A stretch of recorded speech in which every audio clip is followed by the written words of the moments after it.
10 حاجات هتكتشفها بعد سن ال30.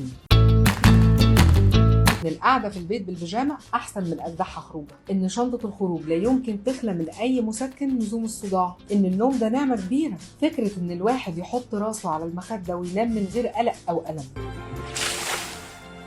إن الصحاب مش بكترهم وفكرة الشلة حوارات كتير على الفاضي، إن مش كل حاجة تعبنا فيها كان ليها لازمة، إن عمرنا ما نحكم بالشكل، العشرة والمواقف بس هي اللي بتبان. تعالي مش صاحبي، مش صاحبي فعلا، تعالي. إن المعاتبة دي مجهود ذهني على الفاضي، ما يتعملش إلا للناس العزاز والعزاز قوي كمان، أما الباقي فبابتسامة عريضة بنقول له أنت صح. انا اللي انت انقذتني من ضابط ساعه التفتيش. مش عارف ليه حاسس ان انا اتسرعت. إن الوقت والعمر اللي عدى مش هيجي أبدا، فلازم يستغل عدل ومن غير زعل ولا حرق القلب على أي حاجة ولا أي حد. إن اللي موقفش جنبك في حزنك صعب يلاقي مكان في حياتك، وإن الواحد ما ياخدش كل حاجة على أعصابه. الدنيا مش مستاهلة يا جماعة والله.